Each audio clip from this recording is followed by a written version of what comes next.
From the Baker Institute for Public Policy at Rice University in Houston, Texas, this is Baker Briefing. I'm your host, Joe Barnes, a fellow at the Institute.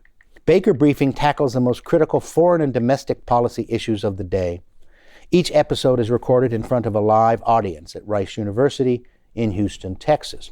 In today's episode, we unravel the intriguing developments in China's foreign policy landscape. I'm pleased to introduce my colleague, and I'm proud to say friend, Dr. Steve Lewis. Last month, Chinese Foreign Minister Qin Gang, in office for less than a year, was suddenly removed from his position. He was replaced by his predecessor, Wang Yi. The move sent shockwaves through the world diplomatic scene. What does Qin's abrupt dismissal tell us about the internal workings of the Chinese foreign policy apparatus? What does it tell us about Chinese President Xi's personal leadership style? And what does it tell us about possible changes in China's approach to foreign policy? Let's start really at the beginning, Steve, and that's a brief discussion of wolf warriors.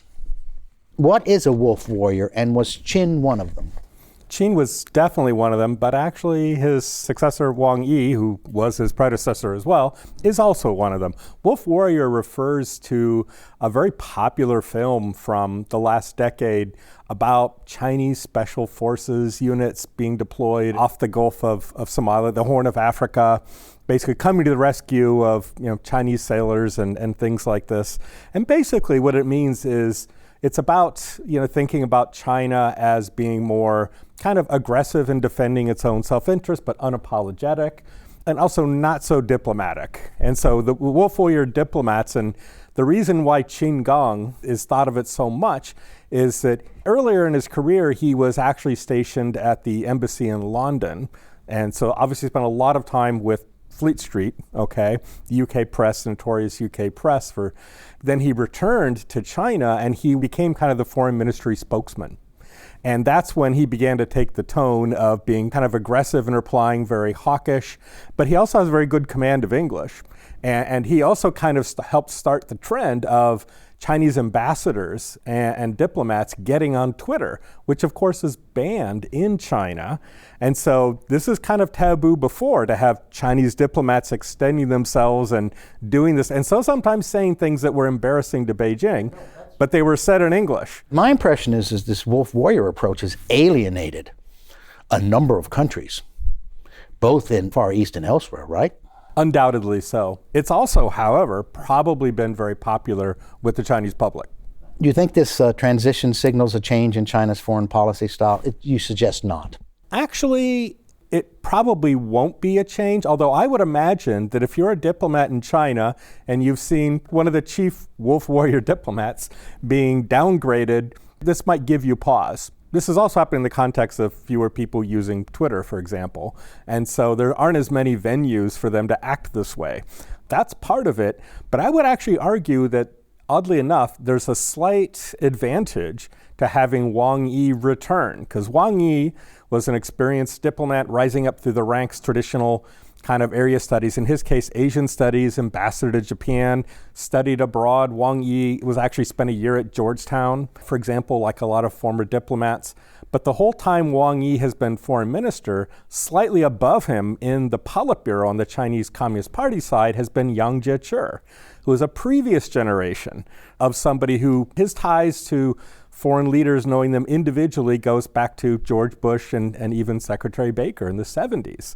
Educated at LSE, so Qin Gang represents a new style of diplomat, and in fact, probably that's one of the reasons he's faced some opposition within the Ministry of Foreign Affairs, which might explain why he was ousted. He comes from a background, actually the university that trained foreign spies.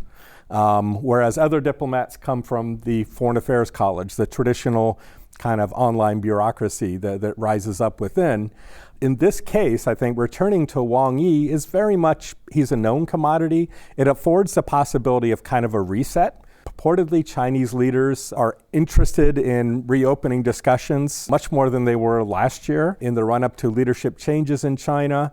Secretary Raimondo, Secretary of Commerce, is in Beijing now, talking about probably lowering tariffs, kind of calming down the trade war between the United States. So this, I think, is a good opportunity. And there's actually one really useful thing about this. So Wang Yi had actually, since he was no longer foreign minister, he was replaced by Qin Gang, he ascended up into the Politburo and became the head of all foreign affairs for the party. He's now also foreign minister, which has not happened in a very long time. So when our Secretary of State goes to China, they'll be negotiating with a foreign minister who has outsized influence historically within the party.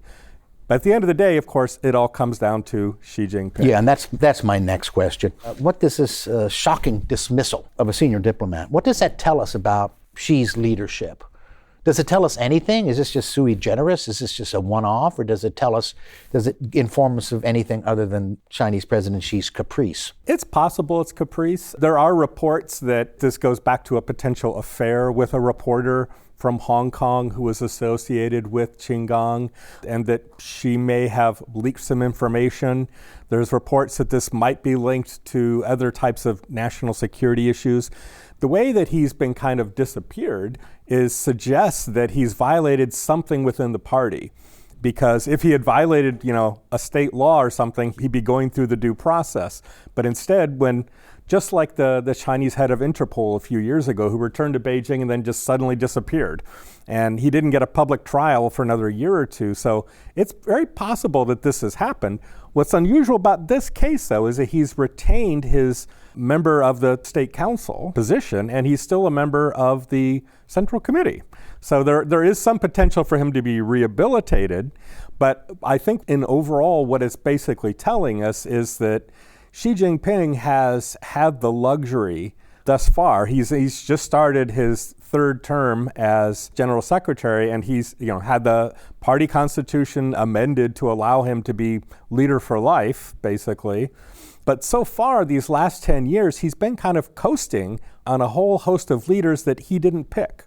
Very skilled technocrats, people who rose up to the ranks of local government, were very successful in local governments, but also in enterprises. And so now, 10 years in, he's managed to retire most of these people. So last fall, the 20th Party Congress, Xi has been able to choose a whole new slate of top Politburo leaders. And then back in March this year, he got to choose a lot of leaders in the state council.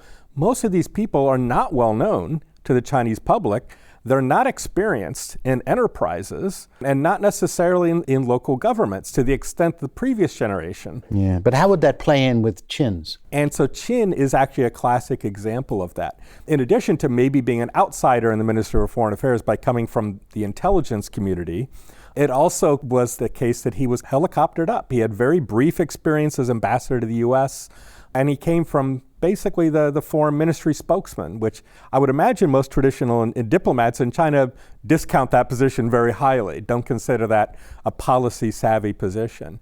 And so Xi Jinping has been picking people whose main characteristic is loyalty to him. And Qin is a very good example of that. Now, that is not an unusual characteristic among strong men. This is true. This is true.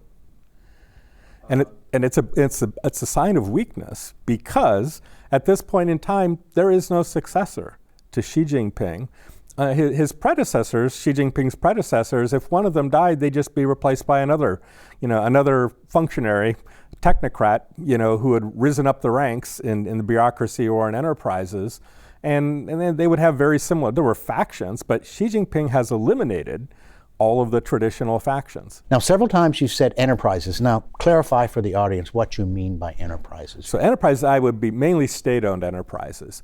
It's also true that even China's very largest private companies, think about Alibaba and things like this, Tencent, the state has a significant ownership share, even if it's predominantly private.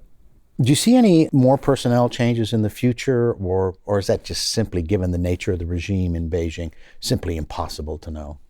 I think it's very much impossible to know, because that's the characteristic of, the previous generation of people being very capable and having their own networks of information and ties to both foreigners, foreign companies, investors, but people like Qin Gang they're so dependent on Xi Jinping that when they confront a crisis, they clam up and they don't take responsibility for things.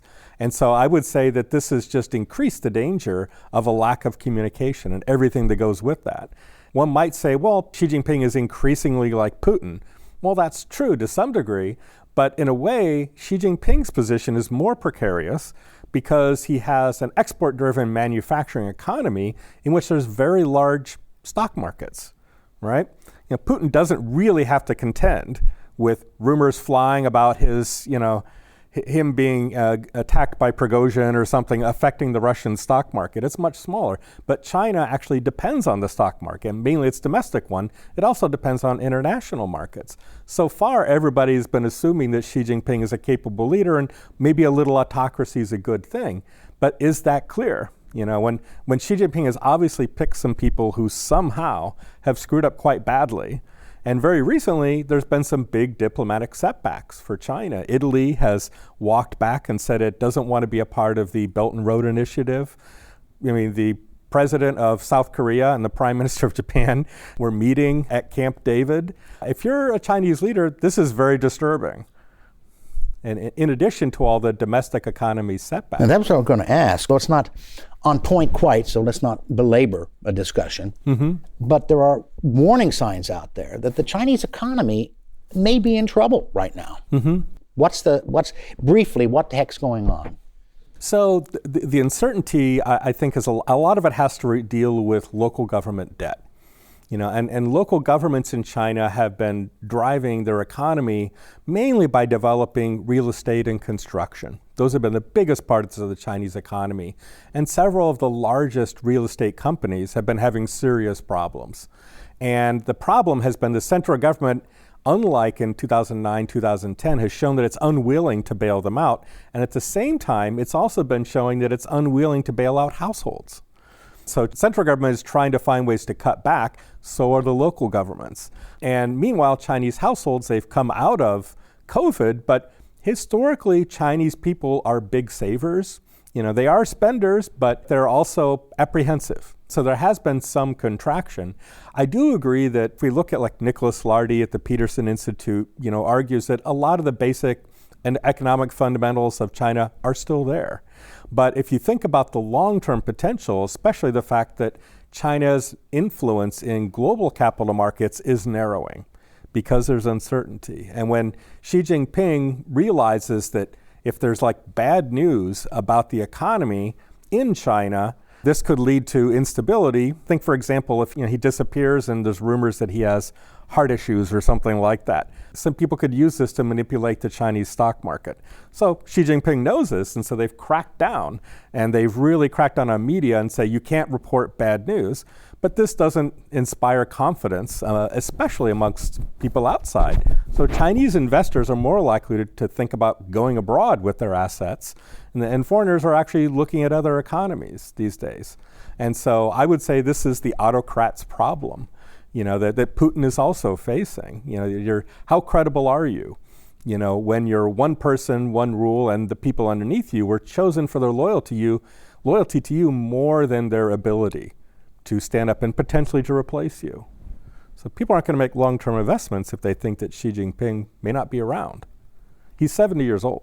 Now look, for the final wind-up question, and I think we can wind up now.